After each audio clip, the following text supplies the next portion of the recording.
کتاب ملت عشق، نویسنده الیف شافاک، ترجمه ارسلان فصیحی، گوینده لیلا آسیابانی. این کتاب را به مجلس دوست که عاشقانه سخن میگوید و صبورانه میپزد. به هیچ متمم و صفتی نیاز ندارد عشق. خود به تنهایی دنیایی است عشق. یا درست در میانش هستی در آتشش، یا بیرونش هستی در حسرتش.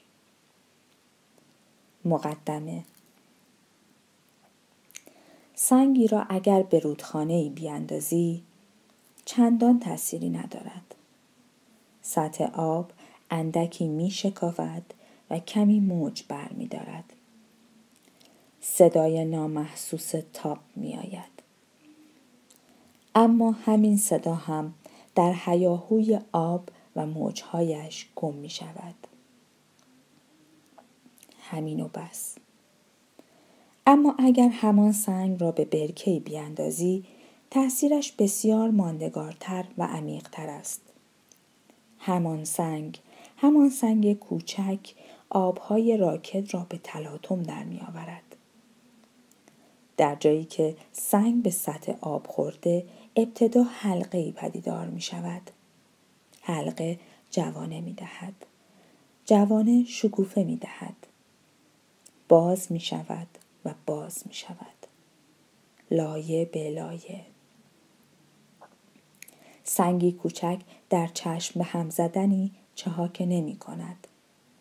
در تمام سطح آب پخش می شود و در لحظه‌ای می بینی که همه جا را فرا گرفته. دایره ها را می زایند تا زمانی که آخرین دایره به ساحل بخورد و محو شود. رودخانه به بی‌نظمی و جوش و خروش آب عادت دارد. دنبال بهانه‌ای برای خروشیدن می‌گردد. سری زندگی می‌کند. زود به خروش می‌آید. سنگی را که انداخته‌ای به درونش می‌کشد. از آن خودش می‌کند. هضمش می‌کند و بعد هم به آسانی فراموشش می‌کند. هرچه باشد بی‌نظمی جزء طبیعتش است. حالا یک سنگ بیشتر یا یکی کمتر. اما برکه برای موج برداشتن چنین ناگهانی آماده نیست. یک سنگ کافی است برای زیر و رو کردنش، از عمق تکان دادنش. برکه پس از برخورد با سنگ دیگر مثل سابق نمی‌ماند. نمی‌تواند بماند. زندگی الا روبینشتاین هم از وقتی خودش را شناخته بود مثل برکه‌ای راکد بود. داشت به 40 سالگی پا می‌گذاشت. سالها بود عادتها، نیازها و سلیقه‌هایش تغییر نکرده بود. روزها روی خطی مستقیم پیش می‌رفتند. یک نواخت و منظم و عادی.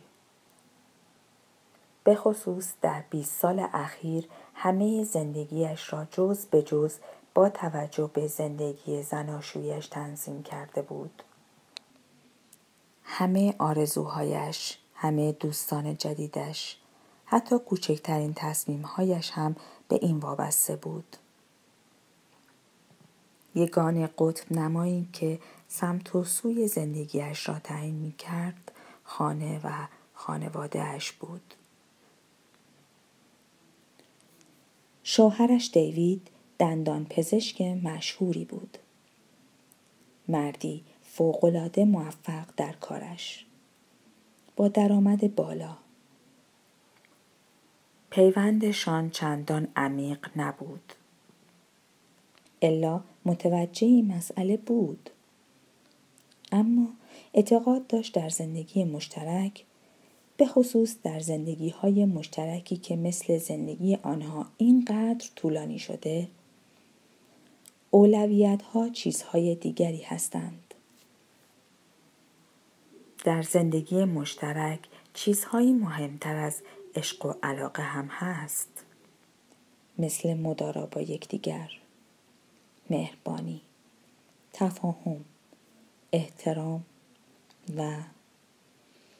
و صد البته از همه مهمتر چیزی که لازمه همه زندگی‌های زناشویی است، بخشندگی. اگر ازتان برمی آید که باید بر بیاید، وقتی شوهرتان اشتباهی کرد که ممکن است بکند، باید هر جور شده ببخشیدش. عشق و علاقه اگر هم نباشد چه اهمیتی دارد؟ عشق خیلی وقت بود در فهرست اولویت‌های الهی جایی آن پایین ها مانده بود. عشق فقط مال فیلم ها بود یا مال رمان های تخیلی. فقط آنجاها بود که دختر و پسر داستان می توانستند با عشق افسانه‌ای برگرفته از قصه ها همدیگر را تا حد مرگ دوست داشته باشند. اما زندگی واقعی نه فیلم بود نه رمان. در فهرست اولویت‌های الا بچه‌هایش بالای بالا قرار داشتند. دختر خوشگلشان ژانت در دانشگاه درس می‌خواند. دوقلوهایشان که یکیشان دختر بود اورلی و دیگری پسر ایوی درست در مرحله بلوغ بودند. یک سگ 12 ساله رتریور هم داشتند. سایه. وقتی به این خانه آمد هنوز توله‌ای کوچک بود. از همان روز رفیق و همراه همیشگی الا در پیاده روی‌هایش شد. هرچند سایه که دیگر پیر شده، چاق شده، چشمهایش کمسو و گوشش سنگین شده بود، داشت به آخر خط نزدیک می شد. اما دل الا مگر می گذاشت در این فکر باشد که روزی سگش می میرد. آخر الا از آن آدم‌هایی بود که هیچ وقت نمی توانند پایان چیزی را قبول کنند. فرقی نمی کند آن چیز یک دوره باشد، عادتی قدیمی باشد یا رابطه‌ای که خیلی وقت پیش تمام شده. الا نمی توانست مرگ آن چیز یا پدیده را بپذیرد. هیچ جوری نمی توانست با تمام شدنها رو در رو شود. حتی اگر آن پایان که وانمود می کرد نمی بیندش، می آمد و جلوی دماغش سبز می شد. خانواده روبنشتاین در آمریکا، در نورتهمپتون، در خانه‌ای بزرگ و کرم رنگ به سبک ساختمان‌های دوره ویکتوریا زندگی می کرد. ساختمان با آنکه به تعمیر احتیاج داشت و بایست دستی به سر رویش می کشیدند، هنوز هم با عظمت بود. 5 اتاق خواب داشت، گاراژی با ظرفیت 3 ماشین، کفپوش پارکت چوب گردو و درهایی به سبک فرانسوی. به علاوه توی باغچه‌اش هم یک جکوزی فوق‌العاده بود. کل اعضای خانواده از فرق سر تا نوک پا بیمه بودند. بیمه عمر، بیمه اتومبیل، بیمه سرقت، بیمه آتش‌سوزی، بیمه درمانی. علاوه بر اینها حسابهای بازنشستگی داشتند. اندوخته‌ای برای تحصیل بچه‌ها در دانشگاه و حسابهای مشترک بانکی. علاوه بر خانه‌ای که در آن می‌نشستند، 2 آپارتمان لوکس هم داشتند. یکی در بوستون و دیگری در رود آیلند. الا و دیوید برای به دست آوردن اینها خیلی زحمت کشیده بودند. عرق جبین ریخته بودند. تصور خانه‌ای بزرگ که در هر طبقه‌اش بچه‌ها شادمانه بدوند و بازی کنند. و از فر اجاق گازش عطر شیرینی زنجفیلی و دارچینی پخش بشود. ممکن است به نظر بعضی‌ها نوعی کلیشه بیاید، اما در نظر آنها ایدئال ترین زندگی بود. زندگی زناشوییشان را بر پای این هدف مشترک بنا کرده بودند و با گذشت زمان اگر نه به همه به بیشتر خیالاتشان جامه عمل پوشانده بودند. شوهر الا پارسال در روز ولنتاین به او یک گردنبند الماس به شکل قلب هدیه داده بود. کنارش هم کارتی گذاشته بود با عکس بادکنک و خرس کوچولو. الای عزیز، زن آرام و خاموش و با گذشت و صبورم. چون مرا همانطور که هستم پذیرفتی و همسرم شدی، مدیونت هستم. شوهرت که تا ابد دوستت خواهد داشت. دیوید. الا به هیچ کس به خصوص به شوهرش نتوانسته بود حرف دلش را بزند و بگوید موقع خواندن این سطرها حالی بهش دست داده بود انگار دارد اعلامیه ترحیم خودش را می‌خواند. با خودش گفته بود لابد وقتی مردم همین حرفها را پشت سر جنازه‌ام می‌زنند و اگر صاف و صادق باشند باید این حرفها را هم اضافه کنند. تمام زندگی الای بیچاره خلاصه شده بود در راحتی شوهر و بچه‌هایش.